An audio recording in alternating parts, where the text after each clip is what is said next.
Oke.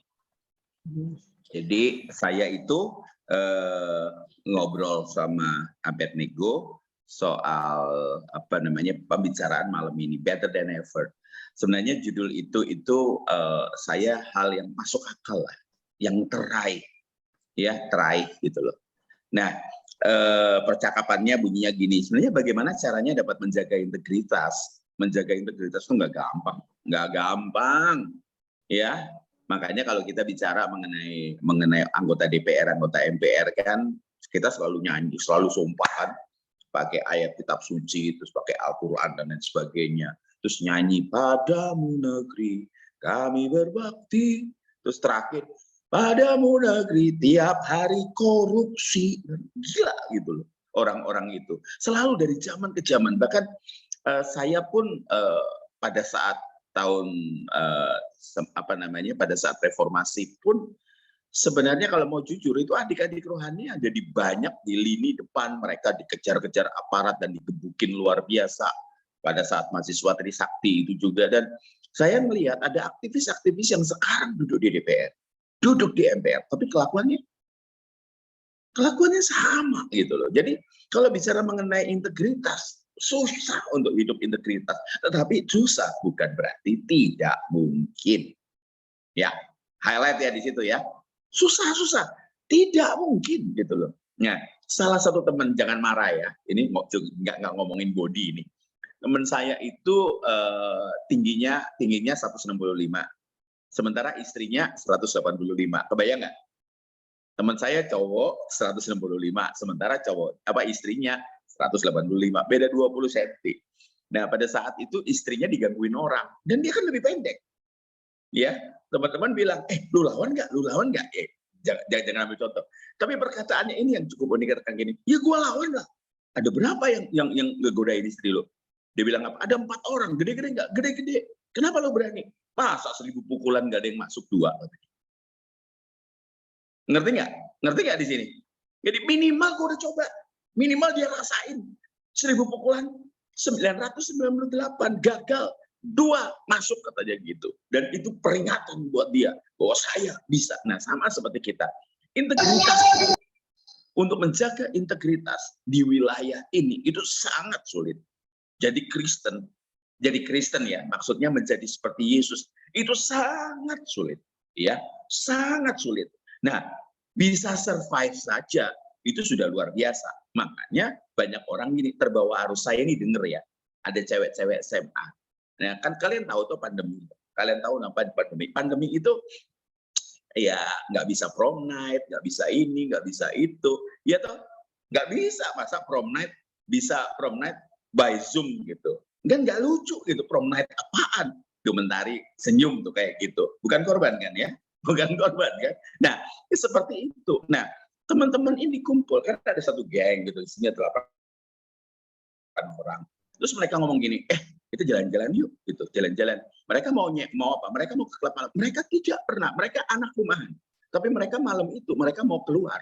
Ya, ini Kristen semua nih. Mau keluar, mau hangout sama-sama. Oh, mereka mau cobain liquor, minuman keras untuk pertama kali. Kebayang nggak? Mereka mau feeling high untuk pertama kali. Nah, kenapa? Just for fun. Kalian tahu nggak? Di sekeliling mereka dengerin omongan. Dan anak-anak ini mabok, tahu nggak? Siapa yang ada di sebelah-sebelahnya? Yang akan tidurin mereka. Karena nunggu maboknya. Pulang dianterin. Tapi ditidurin dulu. Makanya sekali lagi, hari-hari ini untuk bisa bertahan, namun tidak terbawa arus di lingkungan yang sudah rusak, itu sulit sekali. Sarananya itu untuk rusak lebih banyak. Nah, apalagi kita hidup sebagai minoritas yang dikelilingi oleh bermacam-macam pergaulan. Nah, pertanyaannya gini, kalau kita paham Kristen itu apa, kalian akan tahu. Kalian tahu betapa berharganya kita untuk bisa survive. Ya, saya tidak ngomong untuk jadi pemenang dulu. Kenapa? Pertama kali adalah apa? Bisa survive dulu. Bisa apa? Bisa bertahan. Yang paling betul. Kalau saya, olahraga saya bela diri, saya diajari tidak nyerang. Saya diajari pertama kali untuk apa? Supaya pukulan lawan tidak masuk ke diri saya. Ngerti ya?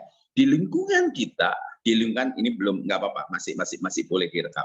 Dikatakan apa? Lingkungan yang apa? Yang kita ngelihat, kita ini di negara yang Pancasila, tetapi pada kenyataannya agama mayoritas itu jadi apa? Jadi penentu banyak kebijakan, gitu loh. Nah, apalagi hari-hari ini dikenal dengan banyak sekali apa?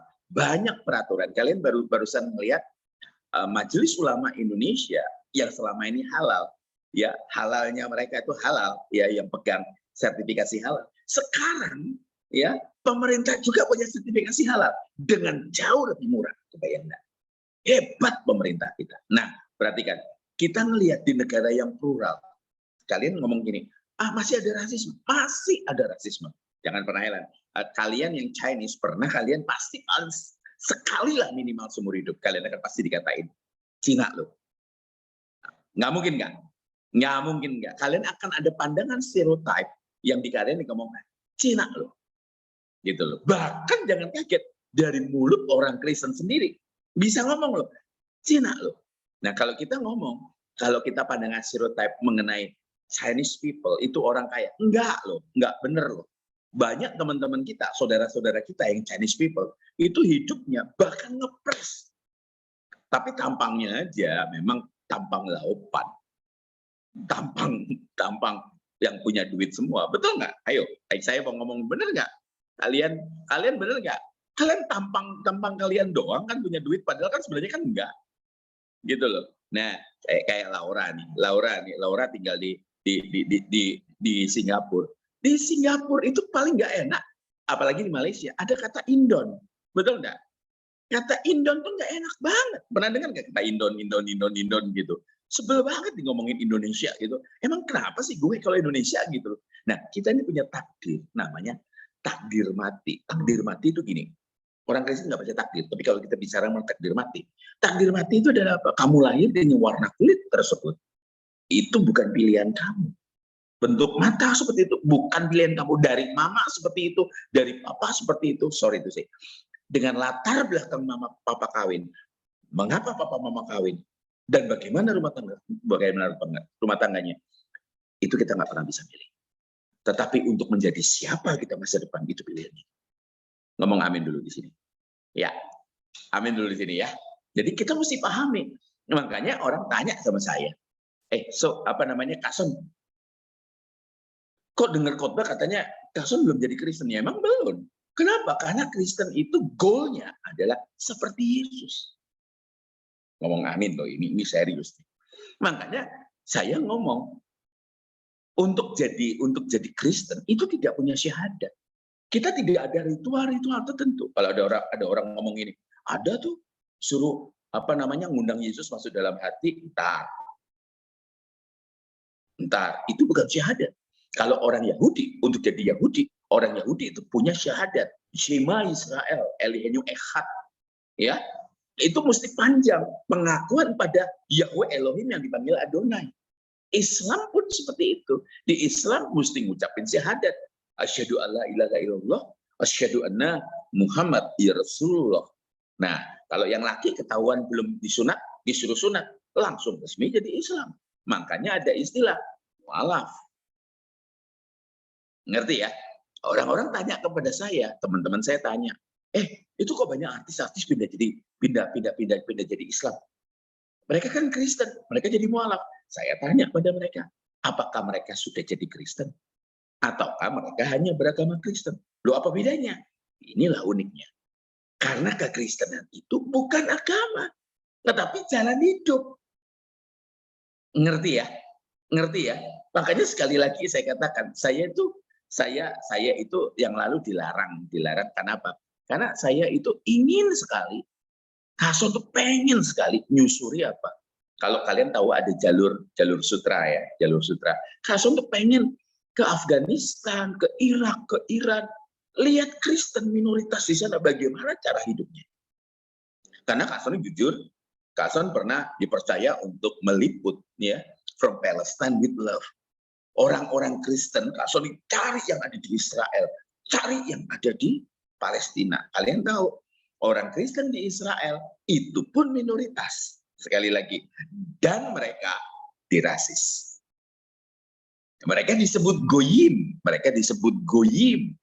Bahkan kalau mau jujur, pintu-pintu gerbangnya tempat ibadah mereka di sana tidak pakai nama Kristen karena kesalahan perang salib waktu itu ya. Jadi mereka Kristen itu diolok-olok. Nah, mereka pakai nama Mesianik. Kalau kalian tahu, hari Minggu mereka ibadah, kalian lihat ya, sebelumnya pintu itu penuh ludah. Makanya kalau ada orang ngomong, oh Israel itu tinggi banget ya, samalah seperti orang Islam.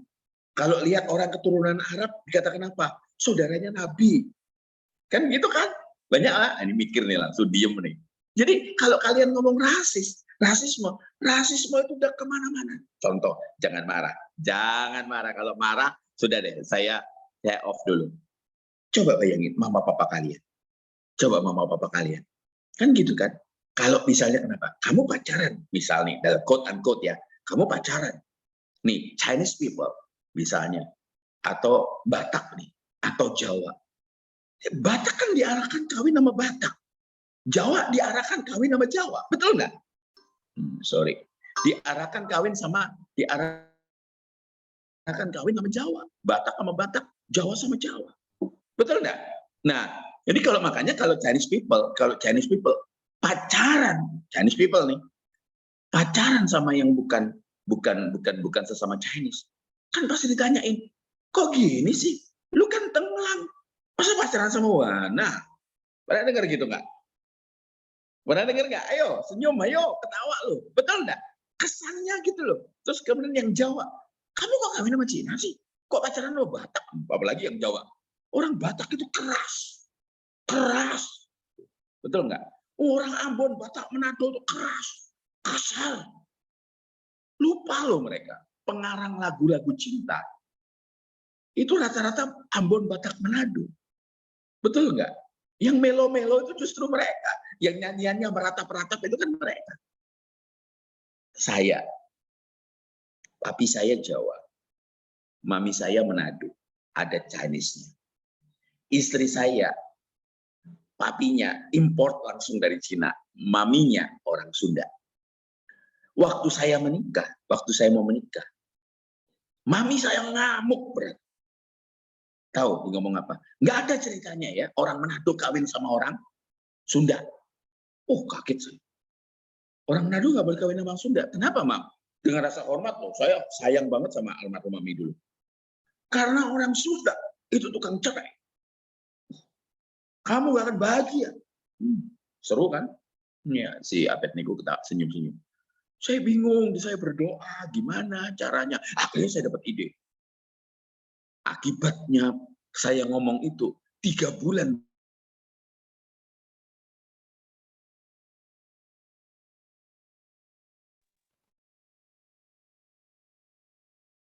Bisa dengar suara saya? Nah, yuk kita bicara lagi. Nah, enggak, soalnya tadi ada telepon masuk dua-dua di sini, dua-dua di situ, jadi Kak Son cukup bingung. Nah, jadi gini, Kak Son bingung, Kak Son tanya sama Mami, Mam kenapa sih? Mami kok rasis sih? Bilang gitu. Kau orang Sunda itu tukang ceraiin. Katanya gitu. Nanti ya firmannya nanti ya ayat-ayatnya. Orang Sunda itu tukang ceraiin. Saya bilang, Mam, di depannya orang Sunda, saya tanya, kenapa sih orang Sunda nggak suka sama orang Manado? Karena orang Manado tukang kawin. Nah, kan? Repot toh, stereotip toh. Orang Sunda dituduh tukang cerai. Sementara orang Manado disebut tukang kawin. Saya datang ke Mami dan saya katakan, Mam, aku dapat jawabannya. Kenapa? Iya katanya orang Sunda. Kata Mami kan orang Sunda tukang cerai. Katanya orang Sunda, Mam. Orang Manado tukang kawin. Nggak benar itu. Benar, Mam. Lihat Om ini. Cerai kan, menikah lagi. Terus itu Om Tante itu. Cerai kan, menikah lagi. Yang di keluarga. Yang itu, cerai kan, menikah lagi kan. Iya. Lah, kan tukang kawin. Nah, karena orang Manado yang tukang kawin, orang Sunda yang nyerain. Ngerti nggak? Gara-gara itu 3 bulan Mami nggak ngomong. Tanya sekarang. Makanya sekali lagi, Tuhan itu nggak rasis. Tuhan itu nggak rasis. Makanya di lingkungan kekristenan saja, rasis itu sudah luar biasa. Makanya udah ngelompok udah bahaya. Alkitab nggak ngomong begitu. Makanya kalau kita jadi Kristen, kita itu jadi seperti Yesus. Dan harganya itu mahal. Kata firman Tuhan begini, apa yang orang lain ingin perbuat bagimu, perbuatlah juga demikian. Nangkep ya? Apa yang orang lain ingin perbuat bagimu, perbuatlah juga demikian. Nah, ini kebenaran firman Tuhan ini cukup menggoncangkan. Kenapa? Karena rata-rata kita ingin diperlakukan, diterima baik-baik. Saya tidak bicara rasis itu dari suku saja, tetapi dari segi ekonomi. Dari segi ekonomi, gitu loh. Nah, saya ambil contoh sebelum saya masuk lebih dalam. Makanya untuk relationship, itu gawat banget hari-hari di Indonesia. Maaf, kita ini sering kali, apalagi Kak Son ya, yang sering ke daerah Papua, kemana.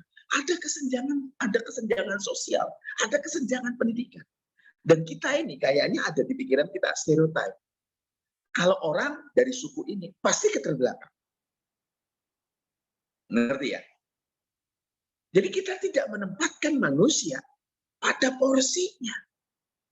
Ayo saya harap kalian hari-hari ini tersinggung semua dengan perkataan saya. Harapan saya tersinggung semua. Kenapa? Karena kita melihat apakah nanti saya telepon lagi, saya ngajar sebentar lagi. Nah ini sorry lagi ini ditelepon. Nah bolak-balik. Jadi gini, kita ini kadang-kala lihat teman itu, sebenarnya kata-kata ini tidak baik ya dalam bahasa Inggrisnya, ya. Tetapi nggak punya pilihan. Friend with benefit, gitu loh. Jadi teman yang menguntungkan itu kita tempel. Teman yang bisa ngajak kita ke puncak, sorry ya, ini bukan rohani ya. Itu yang kita tempel. Ada faktor keuntungan, ada faktor yang bisa, gue bisa dapat sesuatu gitu loh. Dan ini yang berbahaya. Nah, kalau itu terjadi, kita tidak akan jadi seperti Yesus. Sungguh. Dan kalau kita mau lihat jujur di dunia plastik di luar sana. Di luar sana kan dunia plastik, kalian tahu. Yang seperti itu banyak. Kata firman Tuhan, kita harus jadi garam dan harus jadi terang. Atau saya balik, jadi terang, jadi garam. Kalau saya singkat, tegar, terang, dan garam. Dan jadi terang, itu minoritas. Garam, itu minoritas. Contohnya, saya mau tanya, Evi, di atas kamar kamu ada berapa lampu? Nah, baru ngitung. Ada berapa lampu? Kasih kode 1, 2, 3, 4, 5. Berapa? Nah, 1. 1 aja terangnya kayak gitu. Tanya, JJ, di atas semua ada berapa lampu? Yang nyala nah, 4. 4 toh? Yang nyala. 4. Yang nyala 4. Bentangannya cukup luas kan kalau saya lihat dari sini? Ya, luas. Bentangannya cukup luas. Tanya, kenapa hanya 4?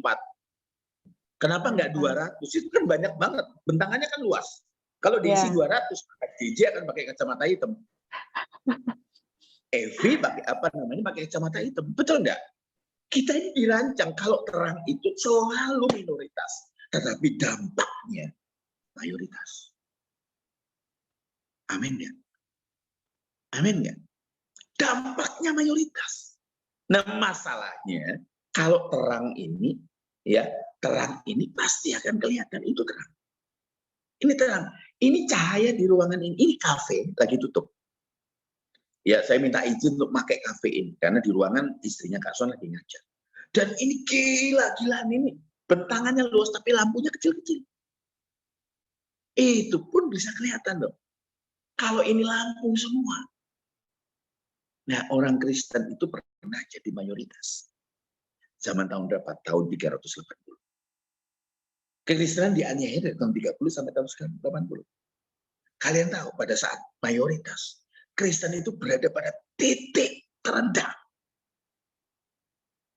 Kalian lihat ya, kalau kalian pernah ke Eropa Timur, gereja-gereja itu jadi serius loh.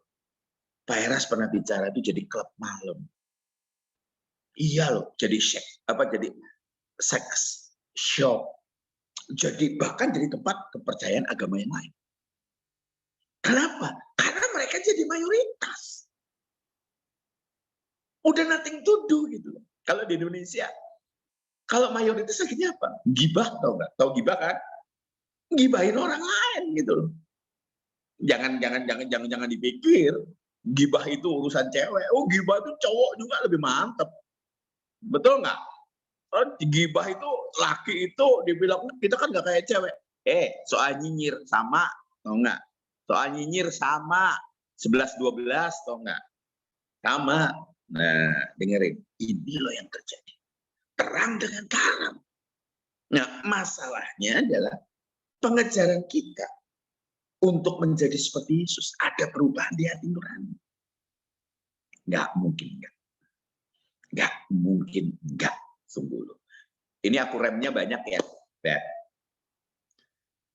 Dikatakan apa? Hati nurani kita jadi seperti Yesus yang penuh belas kasihan. Contohnya tuh ya. Di atas kayu salib. Aduh, saya nggak bisa mikir. Bisa-bisanya loh Yesus suruh apa? Tuhan, Bapak ampuni mereka karena mereka tidak tahu apa yang mereka perbuat. Ada loh dari salah satu youth di salah satu gereja berdoanya gini, Tuhan, ampuni dia Tuhan, karena dia tahu dan sengaja apa yang mereka perbuat. Ayo, kebanyakan kamu kan tahu dan sengaja kan, bukan tidak tahu dan sengaja tuh. Dia tidak tahu dan tidak sengaja kan.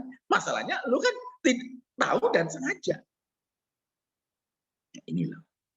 Nah, lingkungan plural kita. Berarti kita lihat, ada beda antara Kristen, agama, sama pengikut Yesus. Mengejar keserupaan dengan Yesus seperti yang ada di home ini. Jadi kalau kalian ketemu di dunia sekuler sana, blend, contoh. Nah, ini di pause dulu, Bet. Minta tolong, Bet Eko tolong di pause. Malang ada tuh pemain musik ketahuan merokok, diskors 1 bulan tidak boleh merokok. Masalahnya yang jatuh kan skors itu adalah ketua departemen musik yang kerjanya Laura tahu di mana itu, di pabrik rokok di Malang. Lucu toh, ironis toh, ironis nggak? Ironis kan? Padahal pakai ayat apa? Tubuhmu adalah bait Roh Kudus. Kalau merusak bait Roh Kudus kan bukan hanya rokok saja. Kalian yang overthinking tuh, professional overthinkers, yang semuanya dipikirin. Bayangin, sudah keluar jauh 2 kilometer baru, gue kayaknya pakai pakaian yang salah, capek gue mau berubah, dilihatin orang kayaknya deh. Bisa pulang udah sudah 2 kilometer. Nggak usah gitu kadang-kala. Udah rumah kamu di Ciledug sana, sudah sampai Tamrin. Kamu ngerasa sendal sepatu kamu beda. Overthinkers akhirnya gagal pertemuan hari ini gara-gara apa? Gara salah kostum, udah cuekin aja. Kenapa sih? Ngerti nggak? Ngerti ya? Nah, makanya jadi garam, jadi terang, jadi garam. Itu nggak mudah. Dan itu seumur hidup. Jaga tingkat keasinan dulu. Kalau kalian ke Jawa Timur, ngobrol ke sana, saya ajak ke tempatnya garam, cara pembuatan garam sana. Wah, untuk jaga garam tetap asin, untuk jaga terang tetap terang, itu gak mudah. Sampai orang melihat kamu, melihat Yesus. Sampai orang akhirnya pegang pundak kamu dan ngomong gini, orang yang baiknya kayak kamu, gak mungkin Tuhan kamu salah. Dan kamu tuh biasanya jadi tempat apa? Jadi tempatnya curhat. Dengerin ya, ini tips dari saya konselor buat banyak orang. Kalau ada orang curhat, jangan diceramain. Kejadian pasal sekian, Lukas pasal sekian, ada tertulis. Kabur dia, bunuh diri dia. Punya telinga yang mendengar, duduk, dia mendengar. Oh iya gitu ya. Kadang-kadang mereka minta didengar. Kalau sudah satu saat dia ngomong gini, menurut lu gimana? Nah, bicara. Tapi jangan yang tinggi-tinggi. Jangan tinggi-tinggi. Hanya cukup di better than ever. Itu aja dulu. Setahap maju. Sampai jadi seperti Yesus. Terus temenin. Karena kita ini hidup di dunia bukan sprint. Bukan lari yang sprint. Kita lari jarak panjang. Ngerti ya? Dan temenin kita lari. Serius. Dan itu indah. Saya lihat catatan saya dulu ya. Catatan saya dulu. Di Alkitab juga seperti itu. Saya tulis cukup banyak sekali. Dikatakan apa? Kejadian 39 ayat 1 sampai 3. Nggak perlu dibuka. Saya bacakan aja buat kalian. Adapun Yusuf telah dibawa ke Mesir dan Potifar seorang Mesir pegawai istana Firaun kepala pengawal raja. Dia itu Yahudi. Begitu di tempatnya Potifar, dia budak. Double minoritas. Yahudi, budak. Dia itu dianggap mati loh. No name, no future. No hope, no future. Serius loh.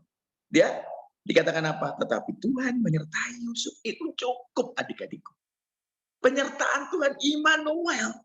Itu cukup. Makanya kalau kamu berpikir Tuhan itu jauh, waduh, saya udah gak bisa ngomong apa-apa lagi. Tuhan itu ada di dalam. Roh Kudus itu, rohnya Bapa di surga, itu ada di dalam kamu. Bisa kebayang gak sih? Makanya kalau ada orang merasa sendiri, ya gue sendiri, gue alone and lonely. Apaan sih lo? Kok melo banget hidupnya kamu? Ngerti gak sih? Melo banget, apalagi di kamar sampai ada tembok ratapan. Oh, puji Tuhan ini yang apa? Yang nyalain semua, yang nyalain kamera.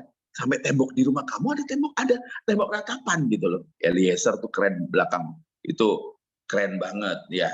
Dan katakan contohnya gitu tuh. Ya, Tuhan gue sendiri. Hey, kalau Tuhan tuh bisa tersinggung sama kamu.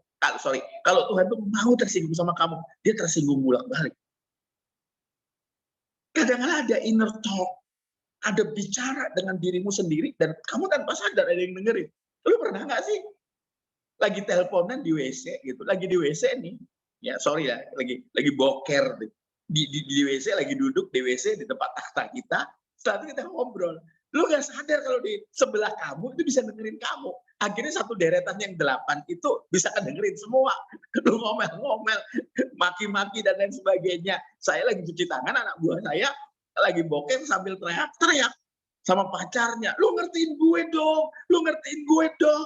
Pak Sony itu kasihin tugas, belum selesai. Jadi setelah itu sudah tahu nggak? HRD saya suruh panggil, kamu ke ruangan saya. Iya, saya tadi dengar kamu versi lengkap ya. Iya, Bapak dengerin dia, maaf ya Pak, saya nggak bisa ini. Kamu ada masalah apa dengan pacar kamu? Iya, diposesif Pak. Ya udah, ngapain sih dipertahankan? Ngerti nggak sih? Kamu tuh nggak sadar kalau itu boker di WC pria. Lah kamu, Tuhan tuh ada dalam diri kamu dan kamu teriak-teriak tantrum sendiri, running around sendiri dengan kepala yang berasap, katakan help me, there's nobody love me, there's nobody cares of me, no future, tolong. Nah orang lain yang lihat kamu, katanya lu pengikut Yesus. Ngerti nggak? Makanya kalau untuk relationship, harusnya dimulai dari kita sendiri. Kalau dalam diri kamu ada sesuatu yang kosong, yang holo, Tuhan itu ciptakan sesuatu yang kosong dalam hidup. Nggak bisa diisi sama seks hebat, nggak bisa. Nggak bisa diisi sama barang branded. Serius, saya sudah ke tempat, ini mau buka rahasia ya. Sebelum saya kenal SK, sebelum saya kenal Suara Kebenaran, saya tuh beli baju untuk pelayanan, beli baju untuk bertemu dengan pejabat itu di satu tempat. Ada 3 tempat, di Tokyo, Singapura, sama di Amerika. Di Amerika ada di tempat namanya Rodeo Drive. Rodeo Drive, kalian bisa Google. Nama pakaiannya Brooks Brothers. Boleh cek. Saya selalu beli dan lemari pakaian saya, jas saya, dengan baju resmi saya, penuh merek itu. Dan kalau pakai pakaian itu rasanya Tony Stark dengan baju Iron Man-nya. Lengkap. Ngerti ya? Tony Stark dengan baju Iron Man-nya. Sampai Tuhan ngomong ini, lu ada yang kurang. Ya, thank you. Ada yang kurang dalam hidup kamu. Apa itu? Kamu ngaku berisi, tapi sebenarnya kamu kosong. Kenapa? Kamu perlu sesuatu untuk melengkapi hidup kamu. Ayo. Makanya sekali lagi, Perempuan paling suka kaca. Kenapa perempuan lama di kaca? Bedanya di sini. Kalau kamu hanya selintas lewat kaca, kamu nggak tahu apa yang salah di wajah kamu, apa yang salah di rambut kamu, apa yang salah di lipstik kamu. Tapi kalau kamu duduk lama di depan kaca, makin lama kamu di kaca, makin tahu kekurangan. Makanya orang Kristen dalam satu relationship, kekristenan mereka yang betul-betul jadi pengikut Yesus, itu akan kelihatan lewat hidup. Dia akan lama duduk di depan kaca, yang namanya Alkitab. Dia akan lama duduk untuk berdoa, supaya dia bisa ngerti kehendak Tuhan. Makanya sebuah relationship mulai dari kamu. Kita mesti ngelihat, aduh saya senang sekali sesi yang seperti ini. Melihat ke dalam. Dan rata-rata kita mau jujur, sorry, saya ngomong. Kita ini sudah terlanjur rusak puluhan tahun. Untuk kita berubah menjadi seperti yang Yesus inginkan, terlalu banyak yang harus dikoreksi. Makanya ketika saya ketemu dengan teman-teman saya SMA, teman-teman SMA saya peluk saya dikatakan apa? Ini Sony yang gila dulu bahasa Jawanya. Ini Sony yang gendeng ya. Tukang mabok, tukang maki orang, nggak terimaan, ngebut gila. Teman-teman tuh ngelawan arus lo balapan zaman dulu. Tapi yang terjadi adalah mereka bisa lihat, mereka ngomong gini, kok lu berubah sih Son? Nah, gara-gara itu terbukalah satu pintu. Teman-teman lihat perubahan. Makanya dari buah itulah. Orang itu akan lihat kok buahnya. Makanya sekali lagi. Dalam sebuah relationship. Banyak toksik di antara kita. Banyak teman-teman toksik di kanan kiri itu banyak. Tapi kalau kita bisa tunjukin sesuatu yang berbeda. Luar biasa. Ngerti ya? Lihat catatannya. Tetapi Tuhan menyertai Yusuf sehingga ia menjadi seorang yang selalu berhasil dalam pekerjaannya. Bayangin. Bukan didesain. Pilihannya Yusuf loh. Untuk tetap marah. Hidup dalam kepahitan. Semua orang senggol bacok. Gitu kan. Kalau orang kan marah gitu. Ya, maaf ya perempuan ya. Saya ngomong ini. Berapa teman-teman kan gitu. Alasannya apa? Gue lagi dapat. Don't touch me. You touch me, you die. Kan gitu kadang-kadang alasan gitu loh. Maaf ya. Maaf jangan marah ya. Lu lagi nggak enak. Kalau ada cowok yang gitu ngomong, gue lagi dapat, awas lo. Ya. Awas lo. Nah, makanya sekali lagi inilah yang banyak terjadi. Sekali lagi. Fisik kalian nggak bisa kalian berubah. Tetapi inner beauty kalian itu bisa kalian rubah.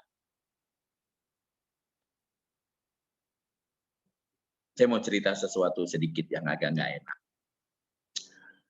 Waktu saya SMA di Surabaya, ada satu gadis itu terkenal sangat cantik, belum ada IG, belum ada Twitter, tapi pokoknya gadis itu cantik sekali dan banyak cowok ya yang pengen banget jadi pasangan dia. Herannya ketemu beberapa tahun yang lalu sampai hari ini belum menikah. Kaget, kenapa ya belum menikah? Ternyata ada temen yang berhasil mancarin dia. Pacarnya ganti-ganti. Cewek ini begitu cantik dan kaya banget. Dikatakan gini, dia tuh cantik loh, Son, katanya. As long mulutnya tertutup. Dia tuh kalau ngomong nyakitin banget. Ngomong tuh nyakitin banget gitu. Iya. Bayangin, teman saya ngomong gini, Son, lu tahu nggak nyakitinnya sampai di mana? Sampai ke peranakan. Dia bilang gitu. Sampai ke peranakan. Bisa kebayang nggak sih? Jadi kalau wajah kalian nggak bisa berubah. Wajah kalian nggak bisa berubah. Saya lihat Abednego kayak salah satu pemerannya Lord of the Ring. Mau disangkali nggak ya terserah, lu mau terima ya nggak apa-apa. Kayak salah satu yang main Lord of the Ring. Tetapi ngomong apa? Nggak bisa rubah lah badannya dia. Nggak bisa di touch up sedikit bisa lah. Tetapi kalau kalian lihat apa yang bisa kalian rubahnya apa? Manusia batin. Dan manusia batin itu punya ketertarikan luar biasa.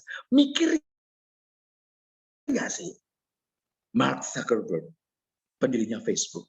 Orang bilang, istrimu nggak cantik. Hey, lu nggak tahu siapa dia atau enggak? Makanya beberapa orang bilang gini, aduh, makanya sekali lagi saya katakan, kenapa sih hidup kita jadi seperti ini? Karena kita tidak pernah menyadari bahwa Tuhan tinggal dalam diri kita. Dan Roh Kudus itu menuntun kita jadi pribadi yang 180 derajat berbeda. Untuk menjadi sempurna, kamu harus jadi versi yang terbaik dulu dari manusia lama. Baru bergerak. Amin. Kata-kata ini di akhir kejadian itu, saya masih ada sedikit waktu lagi setelah dilihat oleh Tuhannya bahwa Yusuf disertai Tuhan, ada outputnya. Makanya selalu saya katakan, ibadah itu apa? Ibadah itu apa yang kita kerjakan buat Tuhan. Itu ibadah. Apa yang kita lakukan untuk saudara kita, itu apa? Itu ibadah. Kalau teman kita banyak tantrum, itu ibadah. Makanya sekali lagi, tentu kita harus milih teman untuk kita bisa tumbuh. Mana yang kita bisa ajak hanya sekedar teman atau untuk berlari jauh. Dan ada satu bagian lagi, teman yang kita bisa hidup bersama, sharing life. Saya menikah 25 tahun. 25 tahun. Kalian pikir menikah itu banyak burung merpati, saling patuk-patukan, terus buka jendela, bunga-bunga bernyanyi. Enggak loh. Kalian belum mikir bayar tagihan listrik, cicilan mobil, cicilan rumah. Kebayang nggak sih? Apalagi kalau istri melahirkan kembar 3 lagi, pusing nggak? Ayo loh. Ya, makanya itu loh. Makanya sampai ketika ini ngomong relationship yang berbeda, sampai kamu berani ngomong I do, itu is meant forever. Jangan sampai ngomong I do 5 tahun kemudian kamu ngomong waduh, Dede, mau tuker nggak bisa, gitu loh ya. Ya, makanya lihat lagi. Saya bacakan 7 menit terakhir ya. 1 Raja-Raja 3 ayat 6. Lalu Salomo berkata, engkaulah yang telah menunjukkan kasih setiamu yang besar kepada hambamu Daud. Ini Salomo menunjuk pada papinya. Ini nggak gampang seorang anak menghargai orang tuanya seperti ini. Dikatakan, sebab Daud hidup di hadapan Tuhan dengan setia, benar, dan jujur. Aduh, kita ini jadi setia, benar, dan jujur. Kita nih kadang-kadang mau please teman kita, ya. Enggak, setia, benar, dan jujur. Amin. Berani ya, ini proses. Saya pun seperti ini. Kadang-kadang berat loh, berat banget di hati untuk melakukan ini. Dan rata-rata kita takut ditolak. Ayo kita ambil teladan Yesus. Yesus berapa kali ditolak? Bahkan oleh siapa? Sebenarnya kalau ngomong jujur, Petruslah yang punya kans untuk mengkhianati Yesus. Lebih dari Yudas. Yudas hanya 1 kali. Petrus sampai diusir sama Yesus. Enyah kamu iblis, coba bayangin. Tapi Petrus punya hati yang humble. Dikatakan apa? Teach me, Allah. Didik aku. Makanya setia, benar, dan jujur. Nggak punya agenda. Ya, saya 1 ayat lagi dalam 5 menit terakhir. Daniel. Kalian bisa baca Daniel 1 ayat 8 sampai 9. Ketika dia berani raise a standard. Maka Allah mengaruniakan kepada Daniel kasih dan sayang dari pemimpin pegawai istana. Ya, jadi saya masih ingat adik rohani saya mengeluh ketika dia accounting di sebuah perusahaan besar dan bukan rahasia, Saking besarnya sampai punya pembukuan ganda. Satu ketika, saya nggak cerita yang ini deh. Itu ceritanya agak complicated. Ada satu perusahaan, adik rohani saya duduk di posisi kunci. Dan dia dipercaya semua. Dan dia disuruh selalu bohong. Gitu. Dari terbit matahari, dari pokoknya dari ceklok jam 8 sampai jam 5 sore, dia bohong. Dan apa yang terjadi? Ini hebat. Dia nggak tahan, dia cerita sama saya. Kason, saya harus ngapain? Ayo kita berdoa. Ketika selesai berdoa dikatakan apa? Aku tuh mencintai pekerjaan. Tapi aku lebih mencintai Tuhan. Dan herannya bosnya itu Kristen. Itu sering duduk di persekutuan doa di kantor. Dia tetap setia, tapi sampai satu ketika dia bicara sama bosnya. Dia katakan apa? Saya nggak bisa hidup dengan kepura-puraan. Saya perlu pekerjaan ini. Tapi hati saya tidak pernah damai. Saya memilih untuk quit. Saya memilih untuk resign. Maaf Pak, 3 bulan saja saya tinggal di sini. Kalau Bapak udah dapat pengganti, saya keluar. 1 minggu kemudian, dia dipanggil sama pimpinan. Kalian tahu, sama sekali nggak dipecat, tapi dapat kedudukan yang luar biasa. Dikatakan jangan suruh saya bohong. Dan dia kedudukan itu, kedudukan yang penuh kejujuran. Tidak semuanya berakhir manis. Tapi kalau kalian tahu bahwa apa yang kita perjuangkan mungkin nggak dapat reward di dunia, pastinya kita akan dapat di sana. Jadi kalau lagi ngadepin masalah teman kamu yang gila, berjuanglah. Karena perjuangan kamu satu ketika dapat Stefanus, dapat mahkota. Tuhan Yesus berkati. Saya kembalikan ke Abed.